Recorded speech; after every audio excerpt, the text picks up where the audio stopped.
We are Squawking Dead, a podcast pulverizing episodes beyond the Walking Dead universe. I'm your host, David Cameo.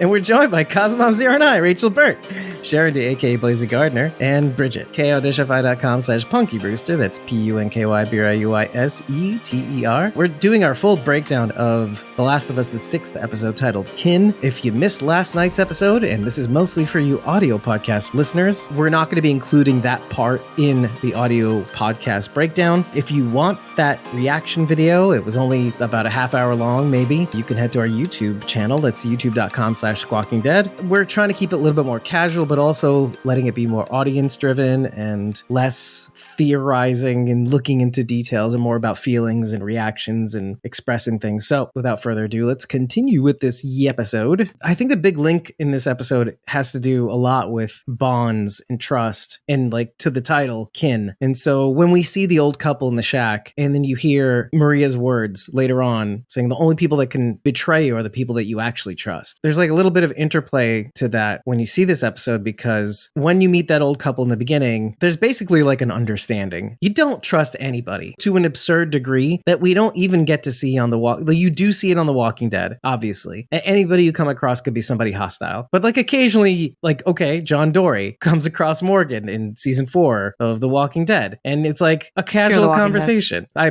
meant Fear the Walking Dead season 4. Sorry. It's okay. My bad.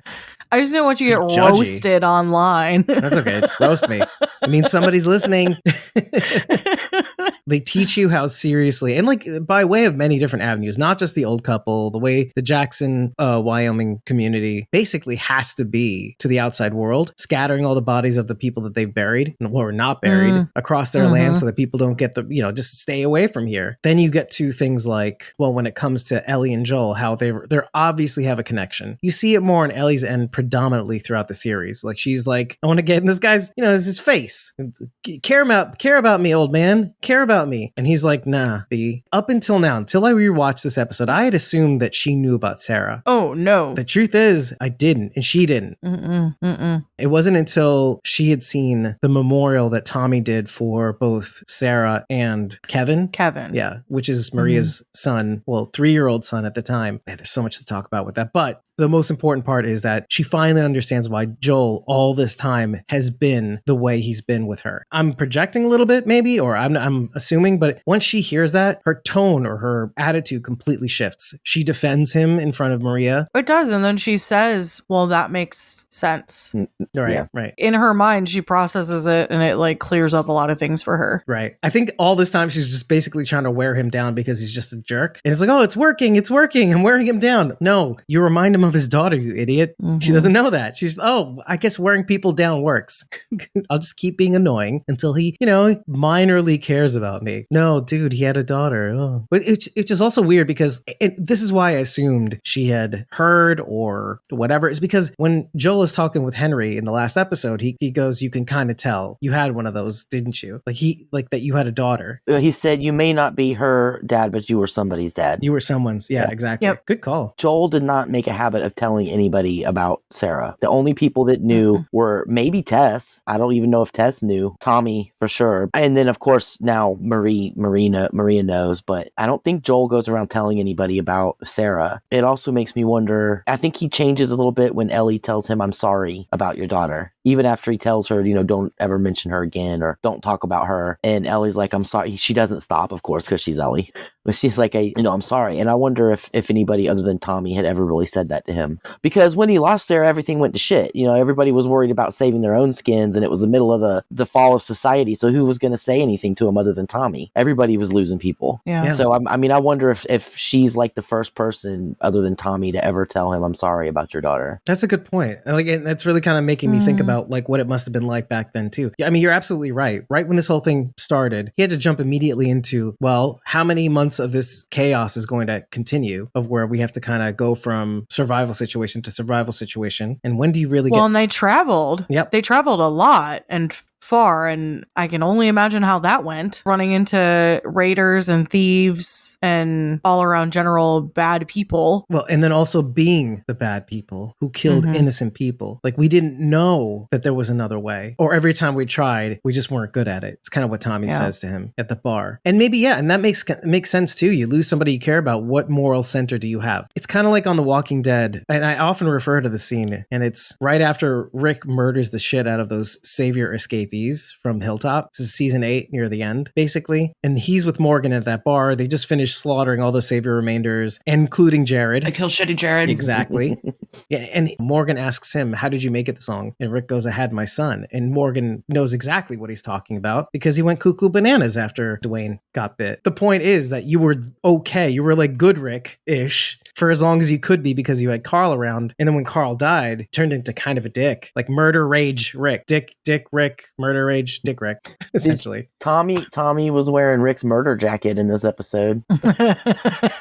And yeah, well, he was like the opposite. What is it, like a denim, like a murder Rick meets denim, like blue denim jacket? Canadian Rick. Yeah, Canadian tuxedo Rick. Yeah. And they are in Canada. There was another part that actually made me think about Carl when Joel gave Ellie the liquor and she tasted it. She was like, yeah, just as gross as I remember, just as gross as last time. It made me think of Carl tasting the wine at the... Wasn't that season 1? CDC, yeah. Yuck! Yeah. It was like, ew. Look at that face. He's like smiling when he said, yuck. Ew. Which is kind of like Ellie too. Like, especially when she gets the diva cup, she's like, gross, with a big ass smile on her face. Oh, I had to look that up because I was like, I did dude, too. Yeah. There's no way this existed in 2004. It did. It was invented in 2003. Mm-hmm. Well, it was brought to mass production in 2003. Yeah, I was it was like, a crowdfunding wow. project, by the way, if I remember right too. I can't imagine there are a lot of those floating around. There's the apocalypse. No, I can imagine a lot of them floating around in the sea or something, like in the water. It depends on who is going on the supply runs because guys are not going to think to pick that kind of thing up. Just like in episode 1 or episode 2 when Ellie goes down and finds the tampons down, guys aren't going to think to pick that up. Farms. Yeah. That's if your ladies are going on the supply runs, they're going to think about getting that kind of stuff. Or Glenn grabbing the morning after pill for Lori. Oh, God. Takira says, I can't believe she didn't find out until halfway through the season. Well, actually more than halfway. We're like 2/3 because of 9 episodes. I feel like anybody else that may have known what happened to him could have felt like, well, we all lost someone. True. Absolutely true. Nobody really treated it like the tragedy it was. Had she been lost to cordyceps, then maybe it would have made it easier. But knowing it was a human, I feel like it would have been easier to lose her to the way that everybody was losing instead people. of a person. It's out of your control. In Joel's mind, this is somebody he could have stopped and he wasn't able to. Well, across the board too. It was a human. Well, it wasn't like you said, it wasn't an infected that got her. It was somebody that was supposed to help him, ostensibly. Oh, they're supposed to protect the people, and yet that was her demise. Yeah. And then also brings me back to Maria too, because Maria loses someone. And of all the people that can absolutely 100% relate to Joel, or they relate to each other, it's Maria. And it's so interesting to see how, like, innately, I mean, first of all, Maria has the goods on Joel. She knows everything about Joel. Joel doesn't know everything about her, and probably still doesn't, actually. They didn't have like that conversation of Maria knowing Maria's loss too. But it's weird to see that when they're on the table, he's very polite with her, rightfully so. And I like that part of him. It's like, okay, they are feeding us. They didn't blow us away. Well, he is from Texas, right? Might Dave. as well be polite, right? But he does get a little ornery when he wants to talk to, because he senses that Tommy told her about him because of like, what was it? I can't remember exactly what it was. She said something to the effect that things that we've done or things that we've had to do. And she kind of looks at Joel, but doesn't say it. She goes, Joel.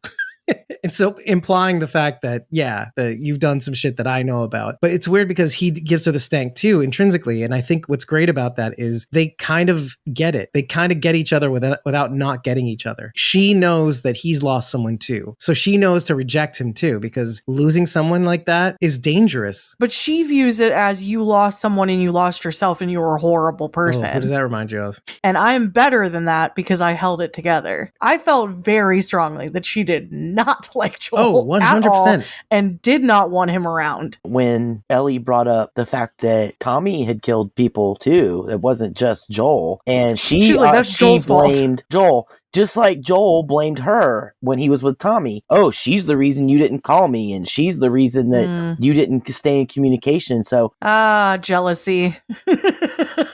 Tommy's in between, and Joel considers him part of his circle, and Maria considers him part of her circle, and Tommy's stuck in the middle, so they're on opposite sides of Tommy. Throughout this episode, and even beforehand, Joel, and we've said this before, Joel is consistently trying to protect someone, whether it's Tommy, whether it's Sarah, now it's Ellie, and he's always putting it on himself. It's no wonder why he's having so many panic attacks, because there are several moments where he feels helpless, and there's nothing that he can do. Now he's feeling weak. Now he feels like he can't make it. And the weight of like the importance of getting Ellie to where she needs to go, plus wanting to protect her, having lost Sarah, when he sees Tommy's okay, he's almost like resentful. It's like, why can you move on? Fuck you. But still blames himself. Like he's always blamed himself for dragging Tommy through some times where he's had to do some questionable things. He puts it all on him. He said, I'm here to rescue you, but Tommy plainly didn't need rescuing, and that made him feel like even more of a useless dirtbag. Yeah, exactly. You didn't need me to save you. But he's always taken on the burden of the things that both he and Tommy did. He was the one that thought of it. So of course Tommy followed, right? No, Tommy has agency. Tommy has always had agency. And it's the same thing with Ellie right now. Ellie, in a way, has agency. And you see the shift, but you don't really see it fully until like near the end where he actually gives her the choice. He could have easily done the same thing that he did with Tommy. And that's, you're coming with me no matter what. And I'm going to take care, I'm going to protect you. And you're going to do these things because I tell you to do these things because I'm the older brother. Because obviously I'm right. And so he's trying to pull the same shit on Ellie. But Ellie isn't like Tommy, and Ellie isn't like Sarah either, which explains the conversation that they had at the end. Not in like an annoying, like, fuck you, I'm not your daughter way, but it's like, no, I grew up differently than your daughter. I know things that she didn't know at the time. I have skills that you taught me that you couldn't teach her at the time, which is why he returns the agency back to her the next morning. Kind of like Tommy owns the conversation that they had before where he said something stupid and he comes back and says, that wasn't right of me to do. I'm an adult now.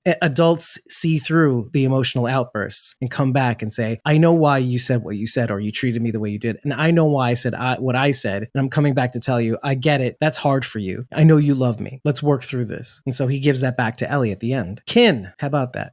The Walking Dead has ruined me because the second they walk through those big giant gates, I'm like, Hilltop. Don't let them in. They're going to ruin your community. Damn. You know? Great point. I mean, they already did their number on Kansas City, although that really didn't have anything to do with them, but still. No. I mean, they sort of started a little something, but like it pales in comparison to what they were trying to do. Kill kids. I listened to the official Last of Us podcast today. I'm not really going to go into what they said because they're way more eloquent about it than I am. But I really recommend listening to their explanation of Joel's actions and Ellie's response. It's very, very enlightening. Just not right now. Right. Not right Hang now. out here. Right. Everybody, first. let's leave and we'll come back We'll watch it later. in an hour and we'll talk about the Last of Us podcast. Bye, guys. The song at the end of the episode is the same song that played at the end of episode 1. Which is? I don't remember the name of it. Never Let Me Down Again by Depeche Mode, which is an 80s song. The person singing it is Craig Mazin's daughter. Jennifer Mazin. That's right. Yep. That's right. And it has not been released on like any sort of platform you can get it off of just yet, but they were probably waiting for this episode to come out. He tells a funny little story about it in the podcast. Oh, okay. Yeah. So I had to watch the episode today on my lunch break on a laptop, which was not ideal. Did anyone catch the list of the 10 hottest guys in the bedroom? Anyone write that down? I didn't write them all because down. I Write it tried. down. I literally only had as long as the episode was to watch. I couldn't spare 2 minutes to go back and look. Do you remember any of the names, Dave? I saw all the names. The only one that actually interested me was right at the bottom of that list. The bottom? Professor Smed was an asterisk at the end. Professor Professor Smed is a hottie. Smeds was a hottie. There was like a top 10, crushiest boys that I like list on a Post-it note. It's really funny because in Saturday Night Live last week, they had a whole sketch about students making fan cams of the teachers, and Pedro Pascal was the host, and all the fan cams were of him. It's really funny. And the teacher that he supposedly has a crush on, but then actually turns out that they do have a crush. Oh yeah, it's really funny. It's funny. Lois says something very important because I was like looking at Maria and I'm like, I know this bitch. Where is this actor from? The actor that plays Maria. And she said, oh yeah, Maria tried to kill Michonne. Oh yeah, that's not Jocelyn. Joyce. Jocelyn, thank you. Jocelyn from Scars in season 9. Yes. I wrote down right here that Maria gave me serious Michonne vibes. Oh. The way she was talking to Ellie and the rhythm of her voice. I don't know, she just... Similar hair. And then she said that her son died when he was like 3 during the outbreak, kind of like Michonne also. Even more so. Like Andre. She really gave me Michonne vibes. Yeah, Andre. Yeah. Right. She was also on True Blood. Oh, well, there you go. Sakira says, then the part when Joel asked for a moment for her family, and then they said, well, she is family. Her annoying ass could have given the brothers a moment. No, I like that she didn't. Or like that Tommy didn't, because it made a point. It's like, I'm a grown man. It's from the video game. Oh, really? That dialogue is from the video game. Ah. Yeah. They get to the gate and Tommy's at the gate. He's like, you can let him in. And she's like, No. what? You know them? He's like, yeah, it's my brother. So there's like this little moment. He says something about family and she's like, well, considering I am family now, you're my brother-in-law. And you're like, oh. What's this that's news how you about, find brother-in-law? out. Oh. Does she lose a son in the game too? Is that revealed? Or is that just an extra thing they put in the show? I didn't get that far. Okay. I didn't get that far. Yeah, I'm sorry. The Hunters thing goes even further Than what you than got I to last thought. night. Or yesterday. As of yesterday. Yeah. While we're talking about Forever. the game, when they're in there eating and Ellie is having issues with the girl that's looking at her, they will not verify, but that's supposed to be Dina, who becomes close friends with Ellie in the second game, I think. Close friends. Mhm. Quotes for the audio. She was played by Shannon Woodward, who was Elsie Hughes on Westworld. Yeah. My Yeah. Westworld fans. So Shannon Woodward voiced and acted her in The Last of Us 2. Oh, I wonder if we'll see her. Yeah, there were a lot of Easter eggy spoiler things. I am not going to mention them. Yeah. I'm going to just leave it. There is something that I want to go back to. I included it in our Discord earlier, and I'm going to skip some of those, but we'll include a link to that in the blog, and you can go look at those spoilery Easter eggs yourself if you're interested. If we hover around any of those areas, let's just make a note of telling us what spoilery things, or I don't know, spoiler comparisons to the video game. I would have to go through the list because I'm not going to remember offhand. Yeah, it's just they're like just little Easter egg things. I'm not going to touch the spoilery ones, but Well, let me continue on with the comments. Takira says, it's not like Joel was going to change his mind about her because of marriage, but she knew what they meant to each other. Right. Eventually she let them talk. Lois says, I think Joel is jealous. I feel like he never fit in and really had a safe place to stay. At first, I think he sees where Tommy is at. Yeah, I think he almost rejects this community at first until he lets go of this big burden that he's been carrying on behalf of everybody, to the point where at the end, when they're about to leave, he goes, I'm counting on it, meaning there's a place for you here. He has and this is something that I've mentioned in almost every episode, is that what's the point of the single-minded purpose when as soon as that is ripped away from you, what happens to you now? And part of the answer to that question is the panic attacks. And the other part of the answer is, well, I'm not worried as much about Joel because he's seeing a life after submitting, first of all, to accepting his bond with Ellie, and also submitting to the fact that, yeah, there could be something for him afterwards, to the point where he admits that he wanted to be a singer, which is okay. Joel, okay. All right, I see you. Takira says, I think Joel did have some pangs of jealousy, but they were pushing him. The brothers deserve time alone with each other. Takira says, also, I know that they got it eventually, but Joel was extra on the edge at that point. I think part of the reason him and Ellie argued as bad as they did is because of his anger towards Maria and Tommy. What do you think? I don't know that that's it. But let's talk about that scene for just a sec, because that is a very huge scene in the video games and is a pretty big scene here, although they do reconcile the next morning, which I liked. I could see why some people might not after the big blowout. What do you guys think of that? What do you think of Takira's take on the fight?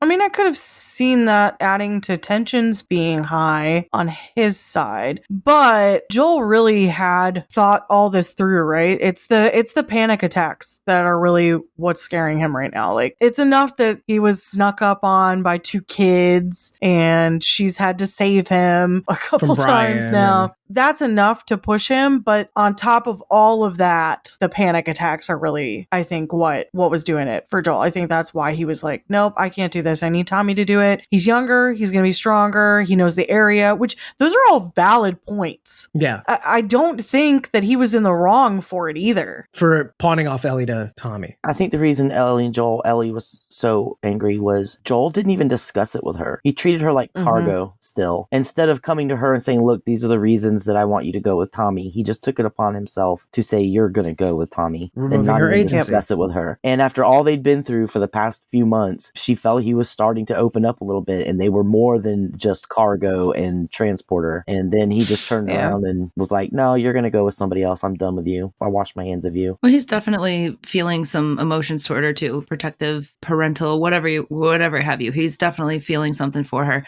And if something happens to her, that's just going to be another person that he loses. And I think he's trying to distance himself from losing more people too. Yeah. Yeah. Especially after what he just saw happen with Sam. Exactly. Mm-hmm. Exactly. Mm-hmm. I mean, what comes first, the chicken or the egg? Is it the panic attack or is it the fear of losing Ellie or failing Ellie after failing to save Sam, after failing to save Sarah? It just makes everything worse when he gets caught by Maria's people and he's completely and utterly helpless to save her. And it's not like Joel has really talked up Tommy to be super confidence inspiring. Oh, Tommy's a joiner and he just goes here and there and he doesn't like this, so he quit it and went somewhere else, and he didn't like this, so he quit it and went somewhere else, and that's all he's talked about the whole trip. And now he's like, oh, but you're gonna go with him, bye. That's also true. You're in good hands. I didn't really think of that, but that's a really good point. Yeah, not that he's like trash talking his brother or anything, but like he is. yeah, it doesn't make you feel like, yeah, Tommy's the guy.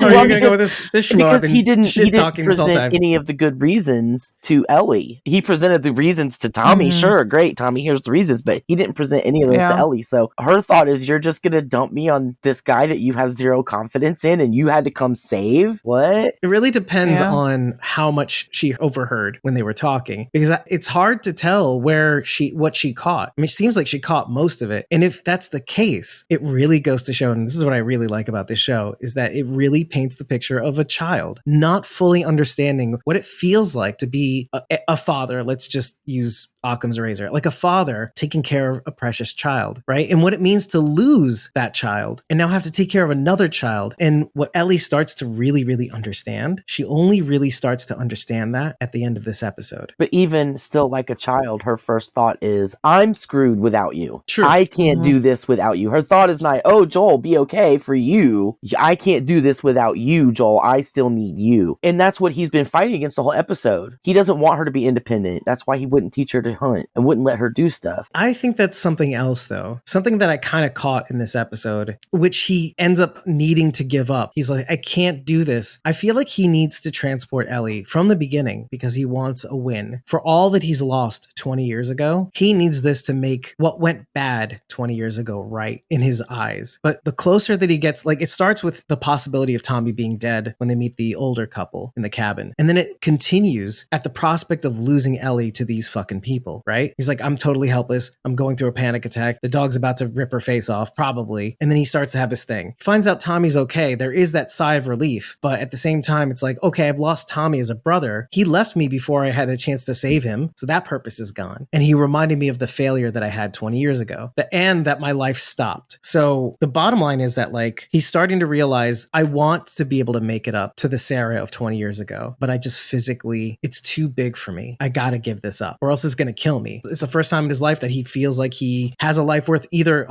living, or he feels like life has some value to him. And maybe it's just the fact that he gets to see her survive and have a life to be able to move on. And then they could have a relationship maybe. But like, I feel like he's making up for something that he can no longer cash in. Does that make sense? I think telling himself that he can't do it, that he's too old and he's too deaf and he's too worn out, I think that's partly he's telling himself that so he doesn't feel like a piece of shit for not wanting to get close to her, because he's a afraid of losing her. There's a line. Okay, so the movie that they're watching later on is The Goodbye Girl. In 1974, Richard Dreyfuss, Marsha Mason. There's a line, you can hear it in the background later on when Tommy is getting ready to come tell Maria that he's leaving. There's a line that you hear in the background from the movie. The little girl is asking her mom what's tactful, and her mom says lie. So that is what Joel is doing. He's lying to himself and telling himself that he's too old and that she's better off without him as a way to protect himself from getting close. A way to avoid the real reason he doesn't want to do it, which he is afraid of losing her. Or maybe just afraid of losing,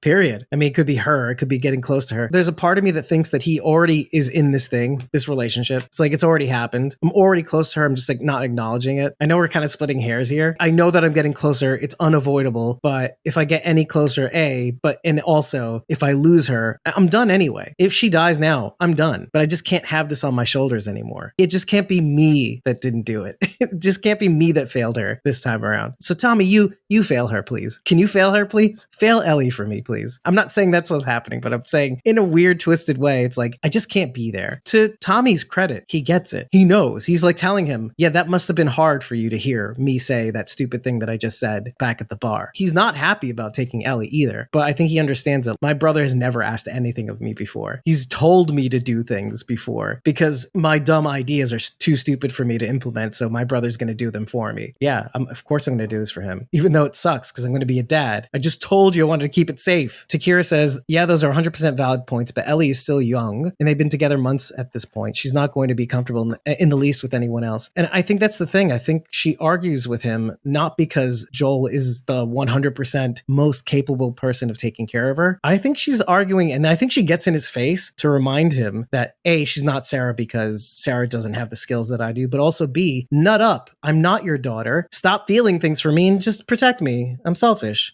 Stop. I'm not your daughter. Stop. Okay, now can you take care of me? That kind of weird kid logic.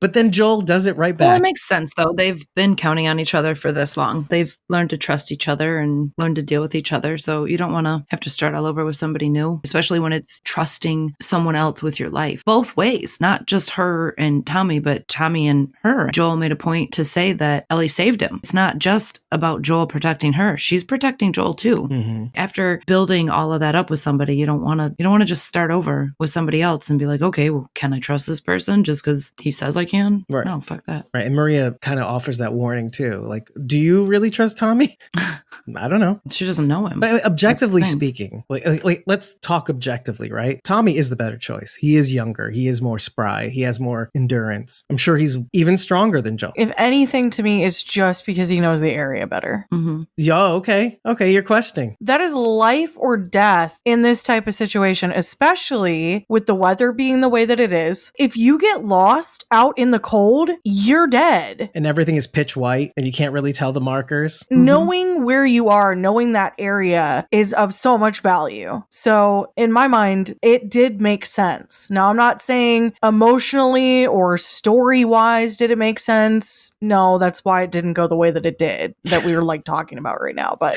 well, like real world objectivity though, Tommy is the better choice. So going back to Ellie, it's not about who's the most fit person to take her. I think she places value more on maybe like what Rachel says, I've got his back and he's got mine, basically. Well, if we're to trust what both Maria said and what Joel has said about Tommy, yes, while he might be physically more capable, is he truly the best choice? Because he's going to know what to do in a situation that goes sideways. Like Joel's going to know. Is Tommy going to know? Or is he going to look to a leader that's not there? I mean, his own wife says he's a follower. Also, how driven is Tommy to take care of Ellie and make sure she gets where she needs to go? When he has a wife and a child, how likely is he to put himself in danger to rescue Ellie when he has... It's going to be more about keeping himself alive. Yeah, the family back it comes down to the two of them. He's making it out of a situation alive, not her. Yeah. I do side with you, ultimately. But there's that little part of me that didn't expect, and I didn't even notice it the first time around when I first watched it, that the memorial was for Sarah too. Because I missed that. I must have been doing something else and like, oh, it's Kevin and some other kid. I didn't even catch it when Maria said, oh, that's Sarah. Don't you know Sarah? That's Joel's kid. I missed that the the first time around too. Where were you, Dave? I don't know, man. Just listen, I got it this time. But that there's something to that. That's his baby girl. I'm an uncle. I know exactly what he's talking about. I mean, I it's not a daughter, but at the same time, that they lived in the same house, or they practically lived in the same house. They both took care of her. First of all, when I saw what Tommy had said at bar, like my first thought was that, yeah, that's my baby girl too. I lost her too. I mean, I know it's nothing compared to what you lost, you know, like now being an uncle, I kind of get it. When Tommy apologized for it, the way he'd said what he said, you know, it's not fair. You're blaming me for living and for you not living, and for your time having stopped for you, your watch having been broken on the day of. And so I kind of appreciated what he said, because I'm sure Tommy deep down feels terrible in some way, or like that little bit of him that's like, is it okay to move on? He makes the memorial. Like, he doesn't forget what happened, but he doesn't allow it to drag him down. But at the same time, I'm sure there's a part of him that feels guilty, which is why he ultimately decides to take Ellie off his hands. He sees his brother suffering. He knew it from the start. It's almost as if I'm not discounting anything you guys have said, because I ultimately agree with you. Really, but I'm about 100%. No, 100%. But I completely disagree. But there's no. But you're all totally wrong. No, you're right. You're 100% right.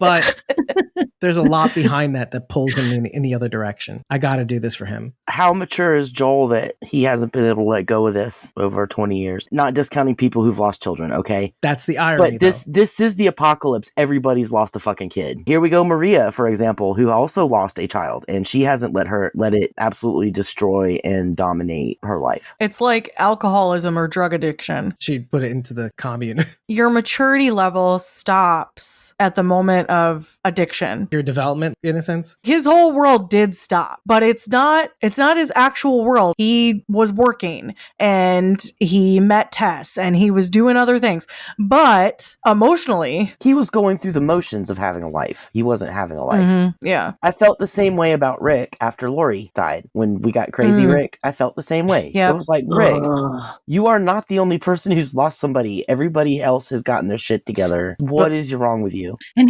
he did still have a kid counting on him, 2 kids counting on him, and he still went cuckoo crazy pants. And his wife sucked. Yeah, and she totally sucked. We were all better off with her dead. Well, she didn't even know where your kid was. Your biting comments aside, the thing that whole situation taught me, though, was that grief hits everybody in different ways, and sometimes people are helpless, or in various degrees of helplessness when that does happen. I don't want to sound like a heartless person. I'm just saying sometimes. I know. No, but do what you have to do. I think it's safe to say that men are also bigger babies about everything. So I'm right here. Yes, I know. You heard me. All right. No, funnily enough, I was going to mention also how that when you take what Rick goes through with some of the things I've seen with women who've had postpartum depression, which is the irony of what you just said is kind of interesting, is that they're helpless against this thing that is taken over their lives just after what should be, and they're ashamed of this, the most miraculous and beautiful thing that's ever happened to them. And painful, yes, albeit, sure, but they did the thing, and yet they feel depressed and then ashamed. And so I get it. It's weird that, like, when you mix those two things together, how you're helpless against your own grief. And so bring it down the room, class, since 19 and whatever. But I don't know. I chose to see it this way. And well, while the room is down. Yeah. While the room is already down, so I don't bring it down again later. Well, at least nobody can blame me. I did want to touch on the conversation between Joel and Tommy in the bar. I had said last night that I wanted to talk about it because I agreed with Joel in that moment. I understand that from an outside perspective, it looks like Joel was kind of being a dick. And he is. And Tommy's having a baby that's like exciting, right? You guys know, like, I've lost 2 babies and I've had a lot of people in my life tell me that they're having babies, including my baby brother. Yeah. The anger that I have felt towards people that I love, I'm like so over the moon happy for them, but I am so pissed that they get what I don't get to have. Yeah. And I'm older. I did things the right way, not for a lot of my life, but in this path, I did the traditional thing and I like got married and like I did the right order order of things and like, why am I not getting what I thought that I was supposed to get? That depth of anger, that frustration, that sentence, well, we'll see. And he's like, what the hell kind of response is that? I've had that response to people where I'm like, good for you. I'm not happy about it. I don't want to be that person that like has that like really negative response. What a dick thing to say. But I don't know, like, give us a second of freaking process, man. Here's this thing. Be happy for me. It's like, no, like, I'm miserable. That broke my heart. What you just told me is like a kick to the gut. And it's not your fault, but here we are. Tommy hasn't seen or talked to Joel in, I'm guessing, several years. I mean, they've had messages go back and forth, but they haven't seen or really months had at minimum. Months. Or maybe a whole year. Because, well, Tommy's been gone for a long time. For like almost a year. So here comes Joel, who he hasn't seen in years. Let's say a couple years, whatever. And Joel just shows up and he's got this kid with him. And Tommy's like, well, maybe he's changed and he's found a reason to live or whatever. So let me share this great news with him, never expecting that Joel has not. That's a good point. Progressed from where he was. That's fair. Yeah, that's fair. That's a good point. Yeah, because seeing him take care of another kid might have been like, oh, maybe he's doing better. He's gotten over it, and he's nope. It's hard though, because like when you're in it, even that thought, it doesn't take away the pain of what you already lost. When I got pregnant the second time and I was able to share that with people, it was almost like all of that pain that I had from the first one like wasn't even relevant anymore. You should just be fine. Like the slate was wiped clean and you have another one in you now. So it's like, it's not a big deal. And it's like, no, it still hurts. There's terminology for that. It drives me insane. People refer to a baby after a miscarriage as a rainbow baby. I hate that term. Well, what is that? So a rainbow baby is when you successfully have a child after a miscarriage. It's supposed to be like the joy after the storm. But that first baby isn't a storm. No. That's a terrible thing to say about a child. Thing to say. Well, it's that's the not loss. A storm. I understand that the loss is horrible, but they're still like, a child. That was a child. That was a child who I loved with every part of my being. I loved deeper than I ever could someone I had never met. How dare you like make it that minuscule and redundant and just boil it down to this cutesy thing so you can like, oh, like, oh, you're gonna have your rainbow baby. It's so disgusting. I totally get, Sharon, I get what you mean, because that would be a fair assumption for Joel to make. Right, well, I wasn't using that to change Joel. No. I'm not. Like, I wasn't trying to make Joel's reaction less. I'm just saying that was Tommy's point of view. I totally get that. But like, the pain is still there. So like, anyway, needless to say, all of this is because I'm like very much Team Joel in this situation. Like, fuck Tommy. That pain doesn't ever go away. Even when you do have a child, you will always think about and remember the one that you lost. For those of you who don't know, I have a 10-year gap between my brother and myself, with my two sisters, my one sister Gila, who's a year apart from me, and Adina, who's only 2 more years, so 3 years apart from me. And then there's a whole gap between her, Adina, and my younger brother Ike. Well, in that gap, my mother had 2 miscarriages.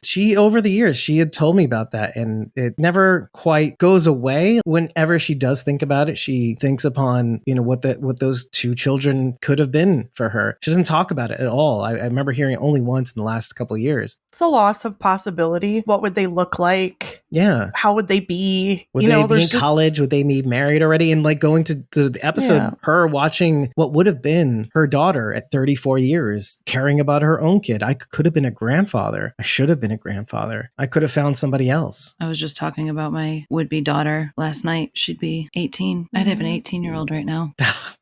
I know.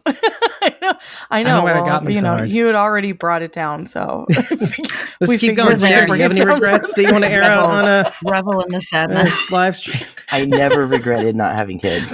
Sorry. Me too. Sorry. I'm just trying to bring it up a little bit. Sorry. But there could have been tons of bastard children I have.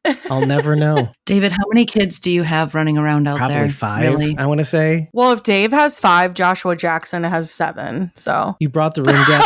You brought the room down even further.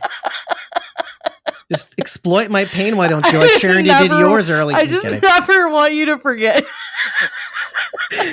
I totally get what you were saying too, because it's so much more accessible to be angry in that moment than it is to constantly feel the weight of like this shame that you shouldn't have, but you do. What's wrong with me that I couldn't, right? Because I feel you. It's so much easier to be angry than constantly full of shame in a sense. Whether it's shame that you acknowledge and whether it's shame that you don't acknowledge, right? Because there's tons of unacknowledged shame, I'm sure. It is.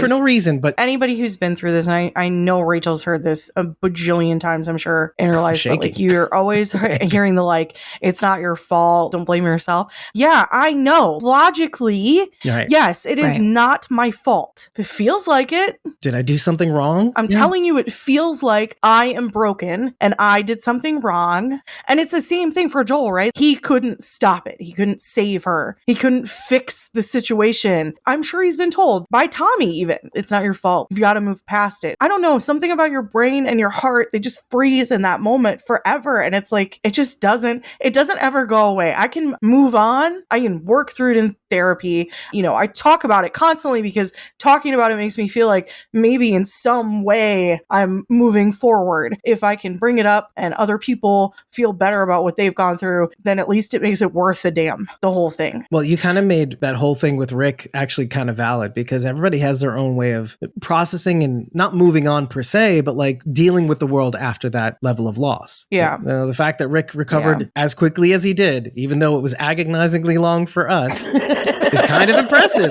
Now that you mention it, Bridget, but real grief is complicated. You're moving forward and you're getting stuff done and you're, you know, I've done many things since then and I've focused on many other things. This podcast being one of them. Like, you're very impressive, Bridget. If it weren't for this podcast, I don't know where I would be because I was in a rough spot. Bridget makes the rest of us look like shit. Yeah. Like we don't do shit. Bridget makes us feel terrible about ourselves. She's so impressive. You know what? Like, we need to be more organized. I'm so pissed off right now, Bridget. And I'm like, like, maybe I want to end this podcast right now. I'm so like feelings of resentment over you being superior to me in every way. Oh, we should call it Squawking Bridget. Let's just call this podcast. No, Bridget. Bridget is the Leslie Knope of our group. That's redundant. Oh, it's true. That's fair. I feel you are. I feel like that's probably it's not really good, the most fair analogy. It's very redundant. The Leslie Knope. You are a lot better than Bridget dead. Squawking Leslie. You mean Leslie? Anyway, whatever. Anyway, it's not an attack. moral to this story is that it's still with you. Rachel, you're talking 18 years plus, right? Yeah. I know it's still with you, and I'm so sorry. And I know that doesn't do anything. Stop it. You shut I know your it face. doesn't do anything. I know that doesn't do anything for you. So I'm sorry that my apology doesn't. I wish it could do something better. But my whole point with this, I'm not suggesting anybody should ever forget something like that. You're never going to forget. Yeah. But both of you, using you guys as an example, you have moved on and kept going with your lives and made new bonds and loved new people and not let it shut you down for 20 years. That's the difference. We've learned to live with it. The term moving on makes me feel like there's something to forget or move on from, but it's something that I live with. I've learned to live with it. Yeah. Okay. You didn't let it drag you under. But you didn't let it stop you from living. Yes. The things that you have. Not at all. Yeah, that's the point. Not at all. It's something. I was about to use the move on word, but I didn't want to. I'll apologize ahead of time. Sorry, David. But I think that's a big difference between men and women as well.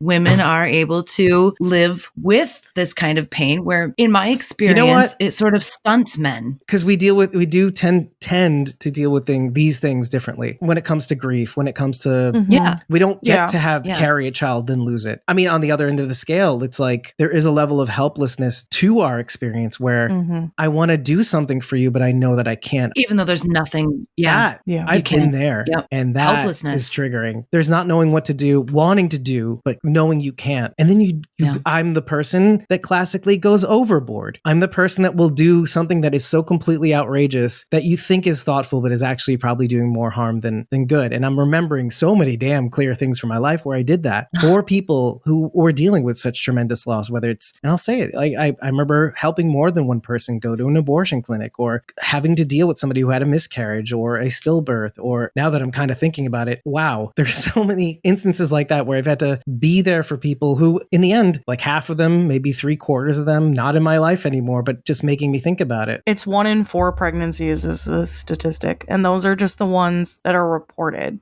So it's actually believed that it's higher than that. Right. It's very common. Well, at least specifically with that, yeah. But it's like anything. Like, yeah, we do tend to deal with things differently, and especially when it comes to something so specific, there's nothing you can do about. Wait, let's just blame Madison. Yeah, it's all Madison. See, she stole all my eggs, and it's why I'm not fertile. She's after all Just the had eggs. that in the chamber. Fucking Madison. To Padre, the father. Anyway, whatever. Not the father. I think to Kira, because she's just out of scrolling range. She says he would have basically had to put himself right back to the situation, losing a little girl he was responsible for, and also knowing her blood could change things for everyone. Right, Rachel. Ellie can be brave enough to risk her life for Joel because of the bond they have and still are creating. Joel didn't even try to make it the 3 of them. He just tried to pawn her off. Right. I was wondering that as well as I was watching. Like, why couldn't he do it with Tommy? Yeah. And that's specifically because he just didn't want to be in any way responsible for anything that could. He's admitting weakness. This is the big thing. There's something great about Tommy and Joel in this episode, and that's Tommy really is showing how mature that he is. Like that he sees right through Joel. He takes the hits from Maria, that jerk. But because Maria is just another Joel, just whose shit happened to work out with this commune. But going back to Joel, it's like he sees through him. He says, I was out of line, blah, blah, blah. You know what? You've shouldered so much of this blame and burden and pain and loss, and you've not been able to move on. I said what I said, but I shouldn't have said it. So let me do this for you. You've done so much for me. And I love that. And I love that Joel is in a way self-aware enough to know this is beyond me. In this moment that I'm feeling right now, this pain is beyond me. This overwhelmingness is beyond me. And I'm helpless and I'm grasping at straws, and I see you're mature, Tommy. And at the same time, this girl needs to get the cure out so that your kid can have a better world. Fuck my pain. Your kid needs a better world to live in. So Tommy, please do the things because I can't. It's out of my depth. Takira says I have a 4-year-old and I'm still not over the 3 I lost to get her. Yeah. And Walking Dead Eternal, thank you. He says, I'm assuming it's a he, but I'm so sorry. I don't know why. You're a he soul. And maybe that says a lot about me. I'm sorry for your loss, he says. Takira says, I will never be over the right. And it's even crazier when someone that has gone through the same thing expects you to get over it because you have another one. I'm so sorry. Yeah. It doesn't matter what happens before or after. The loss of a child changes everything about you. I've always believed that Rick's extreme grief was about the time he spent not making up with Lori that he could get back, and less about him losing his wife. Right. I always figured that's what it was about too. Yeah. The regret that he had. Right. Which doesn't that explain in a way sometimes the little bit of the loss they have from like a miscarriage? It's kind of like the person they could have been in a sense. Yeah. All that time they could have been. It's everything. It's all the what some ifs. Of that. Yeah. Yeah. Not everything, but some. Oh, we have a question from Walking Dead Eternal. Off topic, but do you all think that Rick found out that Jadis set him up on 9/5? Walking Dead Eternal. Where did this come from? I think by now. I think so. I think so. Yeah, I think so. If we're gonna talk about other shows, then we're gonna talk about Yellowstone. No, I'm shutting this shit down right now. Where's Sam Elliott when we need him? Well, okay. Actually, there is a Yellowstone crossover moment here that Charity and I need to talk about. Graham Greene, who was the old couple at the beginning. I do not want to be offensive. He is native. Yeah. Graham Greene is native. He's Oneida. Half and half, yeah. He's Oneida tribe. Well, because he mentioned one of the reservations on the episode, which he might have intimate knowledge of. Wind River. He is on Yellowstone, 1883. Yes, he is. He's also on a better show, I'm assuming, because I haven't watched Yellowstone. Yeah, he's on a better show called Yellowstone. I'm just kidding. I mean, you like Yellowstone so much, but you guys really need to watch Longmire because he plays. I love Longmire. There you go. He was also the medicine man in Dances with Wolves. Oh, wow. Which is really another Yellowstone connection a la Kevin Costner. Yes. Mm-hmm. And here's another one. According to the map, I've got this from a podcast I watched earlier. The river they crossed would have been the Yellowstone River. Yes. Fuck off.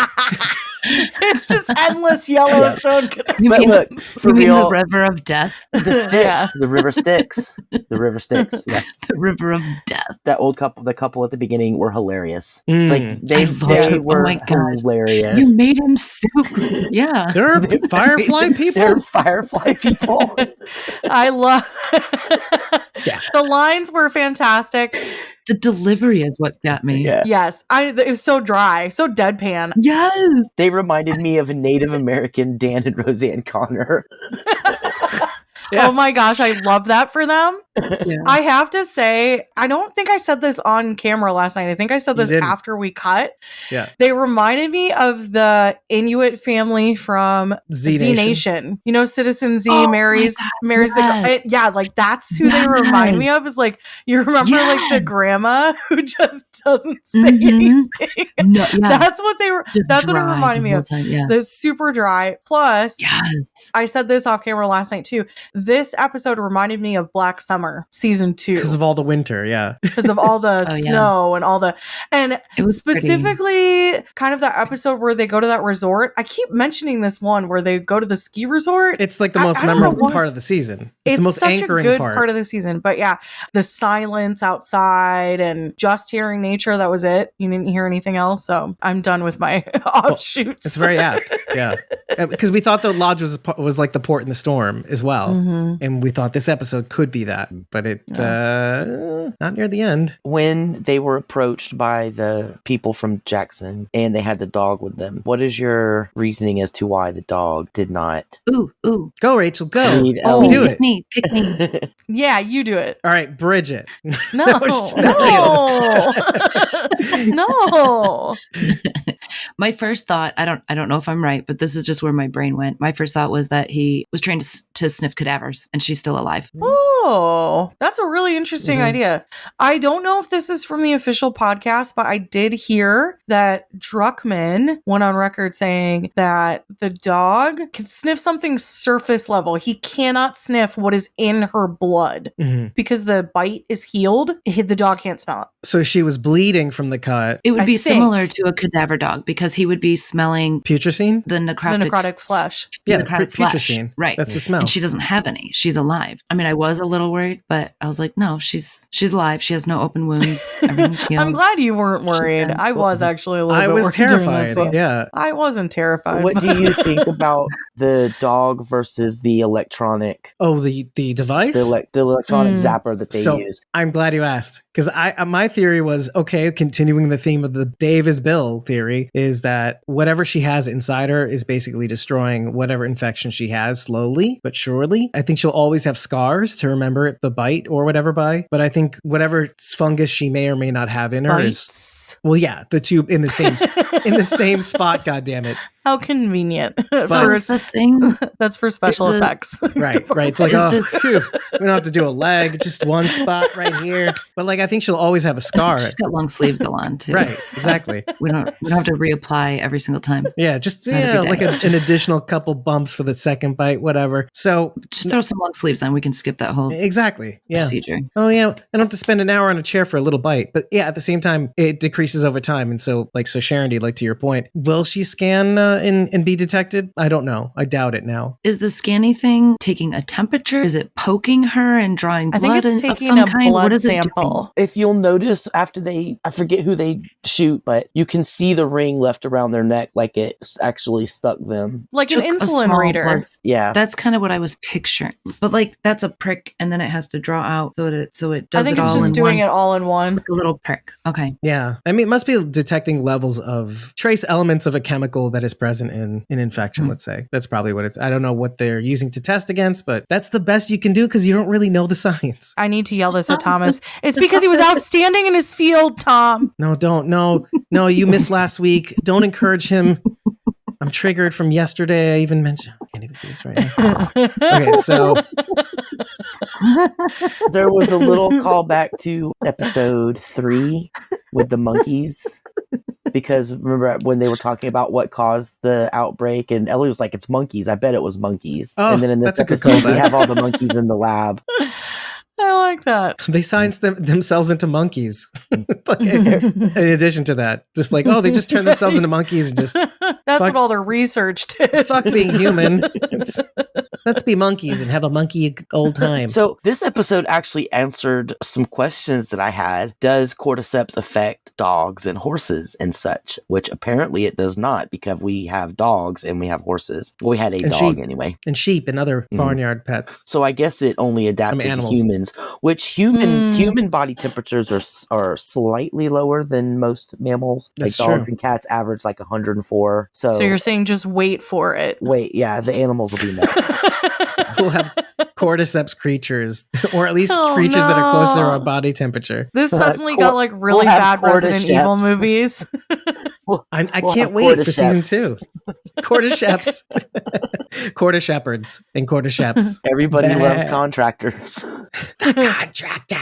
Did you notice what Tommy was doing when they rolled in? Contracting? No. Building. He's contracting. He's contracting. Yeah. Oh, boy. And I didn't like him. So the theory that everybody likes contractors is incorrect. Damn. Well, you're not everybody. I liked him a lot. My opinion matters the most. I thought we established this already. Right. Squawking Bridget. Or Bridget, or squawking. Whatever. Bridget, Same thing.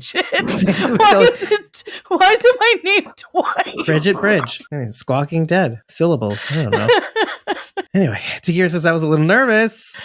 I think around the dog, but I knew the dog wouldn't sense anything with her. Why, though? She wasn't sick or bleeding at the time, so there shouldn't have been anything for him to smell. Kind of goes to what Sharon was saying. Whoa, Thomas says their anal readers are more accurate. Quarter doodles. They usually are. I don't know what quarter doodles means, but I guess I'll find out, having said it out loud. Oh, like labradoodles? Cowdiceps. Thomas likes himself on the show, being on the show. Tommy Miller, Tommy O'Mara. Tommy. I could never call Thomas Tommy. Just feels weird. I bet tons of kids in school called Thomas Tommy O'Mara. Hey, Tommy. Tommy. It just feels weird. And just like that, like too. Yeah, you got to say it like that. Hey, Tommy, get over here. I don't like it. You son of a bitch ass down here and stop telling those punny jokes. Nope. Lies. Nope. Lies, Tommy. No, I'm gonna You call him weren't little Tommy? Little Tommy O'Mara. My God, I'm like, what am I right now? Dude, something is possessing me right now, and I'm sorry. I hope it's not a bullier. Are you like from Staten Island? Like, what's happening right Tommy. now? Thomas. Only my niece calls me Uncle Tommy because I wouldn't allow her to call me Uncle Tom. Oh. Now. So what about the price of eggs? Anyway. In this economy? Exactly. In this egg economy.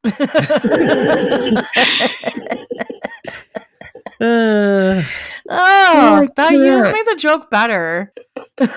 True. So at the end of the episode, if you didn't notice, Tommy gives Joel the 700, the scope that allows him to do long range rifle shots. Why did I think this was going in a really weird direction? I thought you were going to talk about the 700 Club, and I was like, what? We could talk about that now and see if that connects to the episode. I don't know what that is. Sorry. Do you remember what the 700 Club is, Charity? Yes, very well. What is that? Weird. It's still on. It's like a televangelism talk show, but it is over the top. I'm a Christian, and I think it's over the top. Christian. It still comes on like local TV That's stations. Like super Christian. Yeah.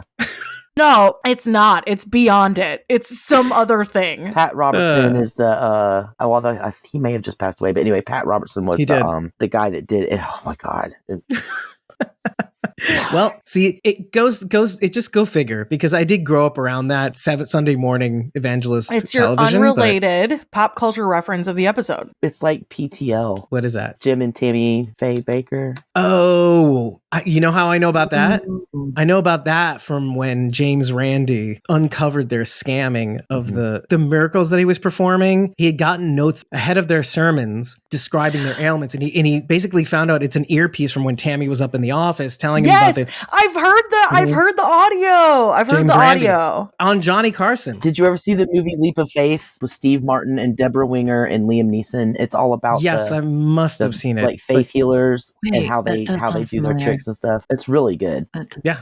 And you can thank James Randi for all of it, by the way. Travis is very interested in watching video footage of his interviews and stuff. He's such a cool guy. He was so interesting because he just wanted to disprove charlatans. I mean, he wanted them to be right in a sense, though, too. Get on board with that. Well, because it was like a bunch of psychics. It was like so many people were psychics and stuff. Dowsers, faith healers, psychics, mediums. I was just told to keep his name out my mouth. Don't expose me. I know some of the churchgoers love that stuff. He said, I don't want the government to know where I'm at. The address is... You guys are out in Wyoming somewhere, aren't you? Right. Montana. Just told everybody where you were like a moment ago. Go look for her at the 4 6s. But yeah, no, because he was a former entertainer. He was an illusionist? Illusionist. Thank you. He's an illusionist. So he knows that playbook. He knows things that scientists won't look out for. That's his whole shtick. Didn't he debunk Edgar Casey? He's done everybody. So many people. Too many. The JRF is still a thing. The James Randi Foundation. They're still looking for people to take away the $1 million. Nobody has stepped up once to claim it. Sorry, that was really off topic. Well, anyways, yes, Tommy does give Joel the scope, the rifle with the scope, the 700 scope that he talked about. Oh, I can clip an infected half a mile away. We were. So, what? Back there again. Well, I had to complete the sentence. I know. You know what the 700 club is? Let me tell you. Apparently, Thomas said it has something to do with bowling, which I had no idea. How does it even add up? You know what? I stopped figuring it out. Oh, he is a member of the 700 Club. Not a member of the Mile High Club, though. Don't read anymore. Don't read anymore. Don't read anymore. I've given a lot of people the scope in quotes. Stop. It's not going to be in the episode, but let's just, I don't like it. I want to do a quick shout out to the cinematography because there were some amazingly gorgeous shots in this episode, especially of great B-roll. Ellie and Joel riding the horse with their silhouette, they're in the background. Oh man, it was just gorgeous. And the white expanse, just when they were riding and all you could see was just white and then the street sign. Yeah. There was one shot, actually, if you missed it, I wouldn't blame you, but it shows them on kind of like a cliffside against the river. Way in the background, they're like a little dot where a campfire would be across the river, and it's just a really good at the evening, like kind of like at dusk, so it's kind of blue all over, but you see the campfire light. You don't see them, you barely don't even see their silhouettes, but you know that they're there. They don't even have to be there for the shot to work, but you know it's them. They're spending time with each other when they do, going back to the 700, when they're actually doing the target practice. You see Joel smiling the whole time. He's leaning into that life. He gets it. Like, I may lose her, but it's worth it. This is what living is. Living is accepting the fact that you might lose people and that it's not your fault and that this world is kind of fucked up. If the old people didn't tell you that, if Maria didn't tell you that you basically your default is don't trust anybody and this world is going to get you. Probably lean into that life, live, because what is actually surviving or enduring and surviving worth? She chose him and he chose her even before he knew he chose her. But I did want to bring it back to Bill and Frank for a hot sec. There's a point at which, okay, there's the movie. You see Joel in the cobbler shop. Cobbler? Yeah, that's what it's called. Sure. It's also a delicious treat that Jerry makes, right? Yeah. I say Tommy is truly grown. He comes back. He apologizes to Joel. So when Joel is just spilling his guts to Tommy, the words of Bill rang out. I was never scared until I met you. I was never afraid until I met you. That's Joel telling Tommy, I was never afraid until I met her. All of this is because I met her. I couldn't help myself but caring about her. I couldn't help myself from trying to do with her what I couldn't do for Sarah. And that's why, folks, that third episode is really, really good, because these things that Bill feels along the way, he doesn't stop it from happening. He lets it change him, and he was the better for it for 20 years. With Joel, it was the exact opposite. He kept fighting it, and Ellie gets it. And maybe that's how the relationship is supposed to be. He needs to be that way. Ellie needs to wear him down until the point where he fucking dies from all the manhood in him, like trying to keep it all inside. Like, no, I'm not changed, until he finally can't hold it in and has to have a conversation with Tommy. And then and to give up the ghost because it's too much. It's just too much. And kudos to Joel. He admits his frailties, which every time I watch this episode, and I've only watched it twice. I so can't 2 times. Two times. Right. In the past 24 hours, we watched it twice. That makes sense. Yeah. I had a job to do the whole day. So, but like every time I think about this episode, I think to myself, it's only 6 episodes in and we get this level of character development out of Joel. But I say that because I didn't expect it, because you feel like I said it last night. I said, I thought he was going to be Joel, Joel, till the day he died. You're cargo, blah, blah, blah. Ugh. I mean, I kind of like you. Like I thought maybe the best we get out of him is you're all right. And then like all of a sudden he's like admitting frailties. He's admitting vulnerabilities. He's saying, I can't do it. This is impossible for me. Please take this burden from me, Tommy. I was just so impressed because you feel like there's this like trope in television where you have to keep the audience baited on the hook. Okay, here's exactly what I'm thinking. Okay, for 3 million seasons, Smallville baited the hook of 3 million seasons.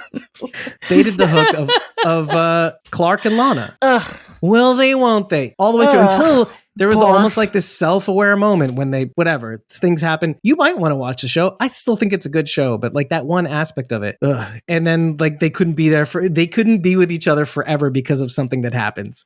It's like, now they won't be. So shut the fuck up. And now we're going to end the series. But then in this series, they do something that is, they make Joel not a trope. They make him human. And I did not expect that to happen only 6 episodes into a 9-episode season. I'm just so impressed with that move. It's not even a disrespect to the audience because all shows do this. They bait the hook to get you to keep watching, but they take a chance and they change this character and they develop him to the point where it's okay to be vulnerable. And that's okay because the circumstances are going to change to where that vulnerability is going to have actual relevance to the show. And now Ellie is faced with the prospect of understanding finally what it means to lose somebody you truly care about and who truly cares about you. And I think she finally understands why Joel kept rejecting her. Like, really. At least Akira's reacting. Laugh my ass off, Tom.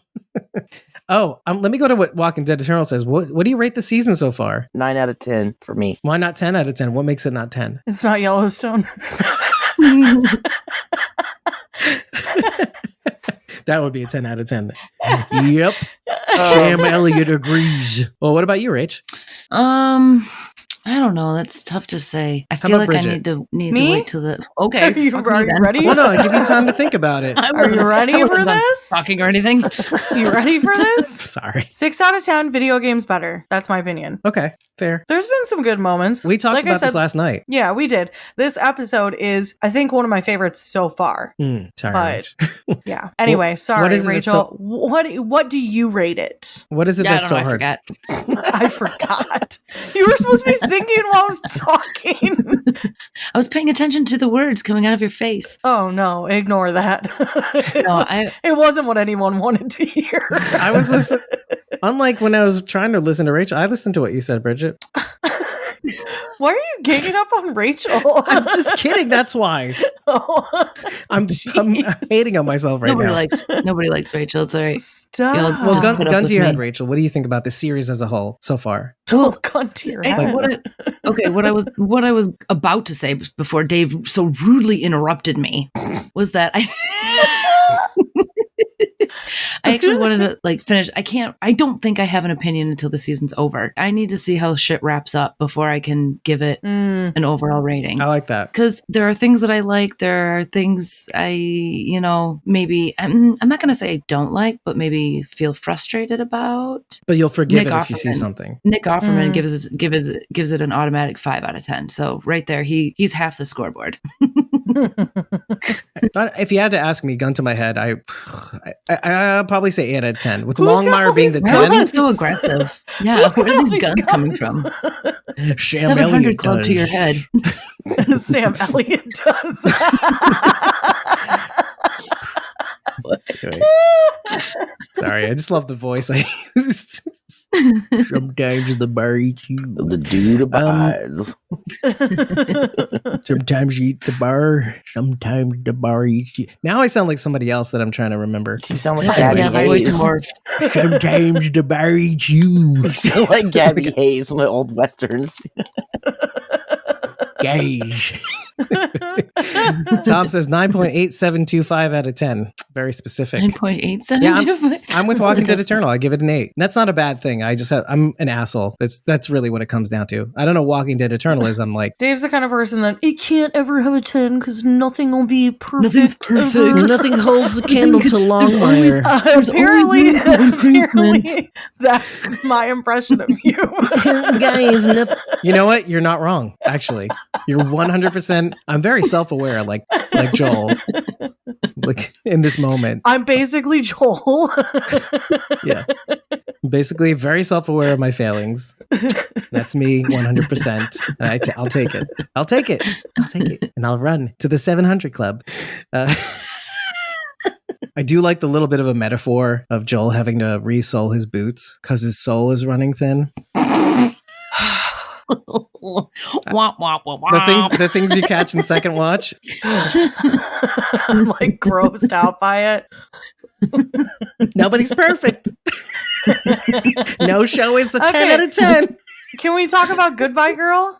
Look, yeah, let's go back to that. Sure. Sharon D, I don't know if this was on the official podcast. I read this earlier today. Druckmann went on record saying that the Goodbye Girl was used for this scene because, yes, it is a love story between a man and a woman, but more so, it's a love story between a little girl and this man who could potentially be her father. And that was why they utilized that movie. That was in the official podcast. So is there some irony there that she's watching it alone?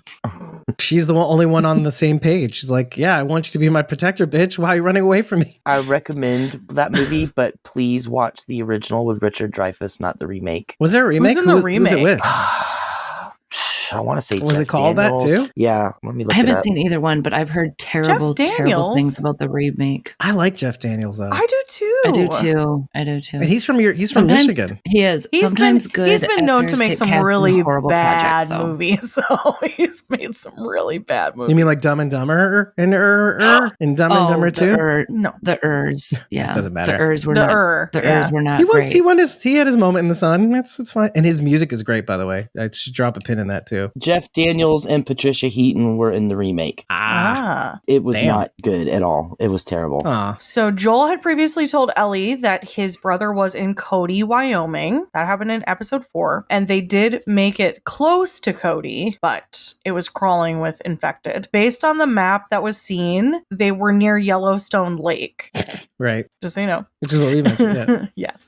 The entrance to the community of Jackson is similar to the way that it looks in the video game. This is the part where I found the thing about why does the dog not smell the infection on Ellie? And I'm sorry, it was on the official podcast, but it was Craig Mazin, not Druckmann. He said that the dog didn't smell the infection on Ellie because whatever is going on in Ellie isn't the kind of thing that a dog would smell, but maybe just a scanner would pick up. So in the blood, clearly. In the video game, Jackson is over 20 families strong, and it is 300 people, including children. So roughly about the same size they judge. It's literally what Maria says in the show. Yep. Mm-hmm. Except for the 20 families. But yeah. The 20 families is what's from the video game. Right. When Joel and Ellie enter Tommy's community, they ride by a place called the Tipsy Bison, which is a location that's in the second installation of the game. Ooh, part 2, you mean? Mm-hmm. The Tipsy Bison. Not the coat, but the jacket that Maria leaves Ellie, the tricolor. It's like magenta, white, and purple. Like a tracksuit jacket almost? Yes. That is her jacket from the video game. Okay. The one that she doesn't complain about. Yeah. To be fair, Maria gave her like a lot of purple clothing. Yeah. What's wrong with purple? Purple is a big theme. Tessa's shirt was purple. Sarah's shirt was purple. The curtains and everything in Sarah's room were purple. Interesting. The blouse that she was wearing previous to this was kind of purple. They talked about that in one of the podcasts I watched. Also, the horse that she meets, Shimmer, is the horse that Ellie rides in the second game. Yep. Yes. Her bedroom in this new house is actually the set that conversation happens in the video game, but it's not like her room in the video game. But they designed her room after that same. Oh, they modeled it after the game. They modeled it, after the game. Gotcha. Those were the Easter eggs. That's it, everybody. I didn't make it far enough in the game to see much else, but there were a lot of scenes that I could tell I'm like, this is going to be in the video game. There were scenes in The Walking Dead that were the same, where you like knew that they were a panel because of the way that they like hung on it for a second second, or the way that they lined it up, it like looked like a panel. There are moments in the show where I'm like, I bet the scene with the monkey being in the upstairs as like a red herring, like something's up there and you think it's a clicker, but it's actually a monkey. I was like, I feel like that's going to be in the video game. I don't know that for sure. It's the suspense with the immediate, no, it's not anything dangerous. I just feel like it's probably is a scene cut right from the video game. Well, the baseball bat shiv, and I'm not going to spoil, but the way that goes down is different from the video game. I actually got to see that scene today. It's very Rick, actually. Yeah, exactly. It is. Like rebarb through, which makes me also think that maybe The Walking Dead borrowed that from The Last of Us, because it was maybe the game's been around for a number of years. Yeah, longer than episode 904 is when it gets the rebar. And that was 2018, I want to say. That makes sense? Yeah. Which the game had already been out for 4 years, essentially. 5 years, I think, at that point. So for those who know, I like that Walking Dead Eternal says I enjoyed this episode too. And the more I think about this episode, the more I enjoy it too. Like I said last night, this episode gave us a lot, and a lot more than I ever thought I'd expect from the series this far in, especially from Joel. Admitting your failings is not something you usually get from like a male protagonist, like a stoic male protagonist. And so much of it too. He doesn't do this in the video game. Are you really surprised though? I feel like at this stage in the game, this is exactly what should be happening. We're almost at the end. We need everything now. True. And you usually complain when we don't get there fast enough, right? You're like, oh, come on already.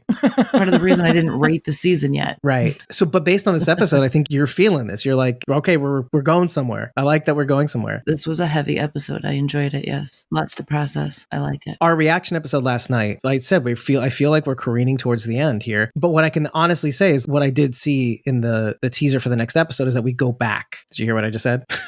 We need to go back. Repeat what I just said. We're going back before. We gotta go back. Before the events of we episode gotta go 1. Back. Sorry. I know. I got the reference. It's The Lost. Yeah. I love that show. It's fun all the way through, even the end. Ew. Ooh. Hush. Hey, you know what else about Lost?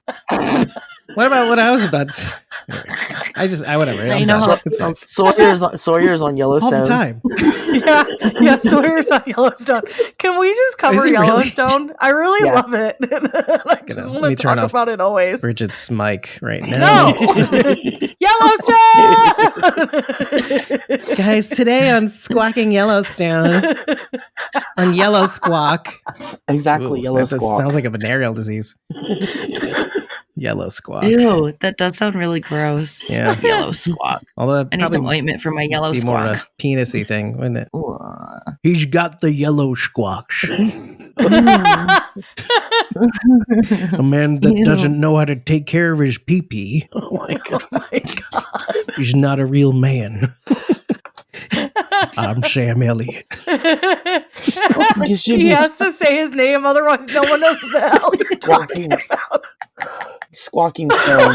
Howdy, partner. Squawking Stone? Squawking Stone sounds Squawking better. Stone. Yeah. Yeah, it does. Here says, I feel good about the 8 I gave The Last of Us. Thomas says, the newsroom is amazing. Oh, with Jeff Daniels. Tom Summers says, talk more about Tom. Tommy, you mean?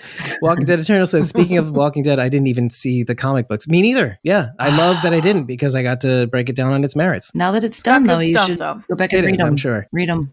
When all of it's over, I'll just go back and be like, that's wrong. Thomas says, my least favorite episodes, but it had lots of Tommy in it. What? Takira says, I only have the compendiums, but I don't want to mess them up, so I haven't read them. Yeah, Takira's me. That's so sad. As a kid who had severe anxiety about placing stickers on things or using erasers, please, for the love of God, read your books. Don't waste your things like I did. Yeah, it's a book. You're supposed to read it, Takira. It's meant to be read. It's meant to be loved. Oh my God, they're so anxious about you not doing something. I have the compendiums, and I have the volumes, and I have over half the comic books. But say you haven't read them. Many ways to read them. I've read all of them, every single one. I don't touch the single issues. They stay in them. They stay in their plastic. Yeah. Oh yeah. Okay, I should correct myself. I have not cracked open a. No, you must I have read one or some two. of them. I have read some of them, but for the most part, the single issues stay in their plastic. I've read all the volumes.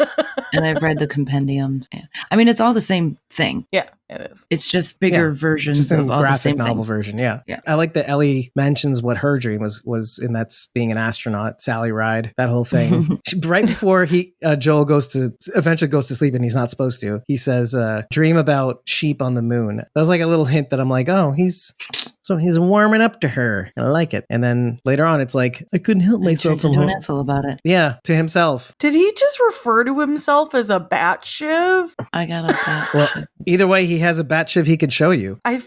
Also, yellow squawk. Thomas, are you referring to your yellow squawk?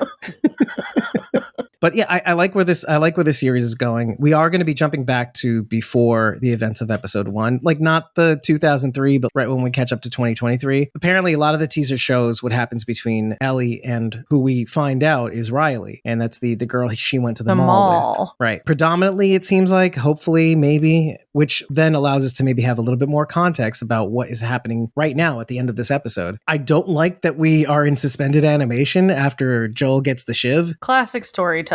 Right. But I do like that it might even give us bigger context into what basically Ellie rejecting the idea of like it shouldn't be anybody but Joel. And it might give us more context into why it has to be Joel after all this time too. And I kind of like that. Walking to Turtle says, I knew Ellie had a friend named Riley. Right. There you go. Yeah. And I haven't played the games, but I know enough. It's like I'm right in the middle where Bridget is and where Sharon might be. It's not going to be the Riley I want. I don't need to know that.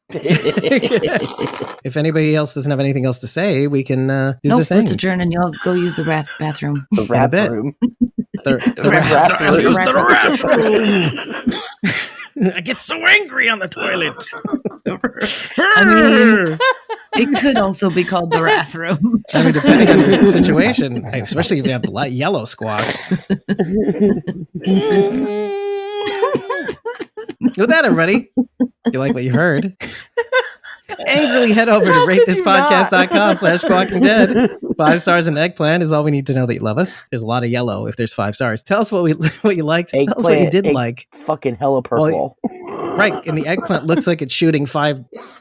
But remember to tell us after every episode at ratethispodcast.com/squawkingdead. And if you really like what you've heard, do yourself a favor and do us a favor. You should think about following us at either ko-fi.com/squawkingdead or patreon.com/squawkingdead. You don't have to buy us a coffee at Ko-fi, and you don't have to join a membership tier at either for as little as $1 a month. We don't care about that. We just think it would be a good idea to follow us on either site so that you know what we're doing in the background. You know if we have any cool behind the scenes stuff that's brewing. But if you do decide to buy us a coffee, you'll get 30 days of supported back content at Ko-fi. And if you join a membership tier on either Patreon or Ko-fi, you will have access to our Discord, our unedited episode recordings, which we aren't doing now because we're doing live streams, and a whole host of other cool features depending on the tier level you join. The highest which means that you could join us here on screen, helping us break down these episodes live, in this case, as well as if you're in the mid tier, you can get, just like the high tier, you can get 50% off in the merch store. We do have merch. And what is it? Oh, Jackbox streams, which we have been neglecting. Hopefully we can pick those up. But you can be on camera and Mike joining us playing these cool ass Jackbox games and having fun times and making fun of the show and Yellow Squawk and all the things that we bring to these episodes into Jackbox games further because we like to beat a dead horse, mostly me. But speaking of me, that's next episode. That's right. Sherry's job. One can only hope there are horses on Padre. And with that, everybody, I'm your host, David Cameo, and I was joined by Cosmom09, Rachel Burt. She's here. And Sharon D.A.K. Blazy Gardner. And of course, Bridget. ko-fi.com/Punky Brewster. It's Punky BRUISETER. Take care, everybody. Have a great night. Thank you for being here. Walking to Eternal, Thomas, Takira, Tommy, and Lois, who was here earlier. Also, Lioness UK. That's Maxine. I forget her name. Max. That's right, Max. Thank you. I was trying it's an M word. It's an M. I'm like a medium now. Her name begins with an M, right? She's telling you, great job, guys. Debunked. Oh no. I didn't win the $1 million from the JRF. Anyway, the 7th episode of the series, and they actually, by the way, they announced the rest of the title names, at least for the rest of the series, and the last one is Look for the Light, because the first one is When You're Lost in the Darkness. When You're Lost in the So Darkness. they didn't mess it up. They ended off with this whole thing. Anyway, fuck the Fireflies. Have a good night. Bye. Bye, everybody. She's here. We love you. She's there. She's every fucking where, Rachel. Rachel.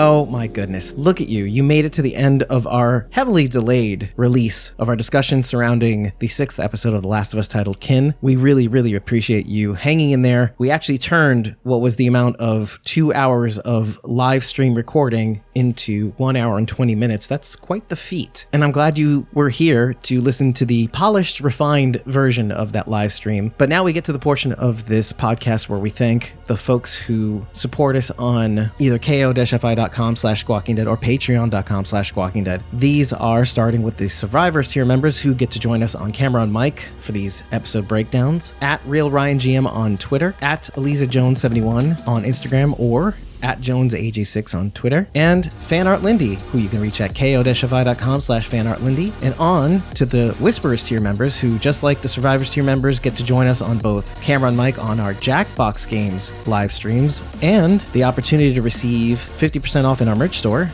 You've got at Judith.Morton on Instagram, Aiden Atkin, who you can reach at ko-fi.com/Aiden Atkin, at Tyler Phillip Cox on both Instagram and Twitter, at Sandy.D.Morrison on Facebook, at J13Voorhees on Instagram and Twitter, and at NewBaby420 on Instagram, or at Tashiyama on Twitter. We'll see you very soon for our live stream reaction of the 7th episode of The Last of Us, right after the episode airs on Sunday night, 9 p.m. Eastern US time, as well as our full episode breakdown shortly thereafter. We'll hit you up in our Discord on when that will actually happen, and also release the details on both Ko-fi and Patreon. And I'm sure you've noticed that we haven't released our interview with William Bell that we recorded during That's My Viewing Party, the Walking Dead series finale viewing party that was thrown by Anthony Collins and Nicole Pessa at Covington, Georgia. That hopefully we will release very, very soon, hopefully before the next episode breakdown, to whet your appetite. And again, you can get the entire unedited reel of those interviews, all three, Carrie Gonzell, Chris Tvellman, and William Bell, on either Ko-fi or Patreon. That's ko-fi.com/squawkingdead or patreon.com/squawkingdead. It is very much worth it, at least for the Chris Tvellman interview, which we cut 10 whole minutes out of because they were very cancelable materials that were funny, but decided against publishing in a public forum. Either way, thank you again for listening, for supporting, for being here all the way to the end. And remember, we are Squawking Dead.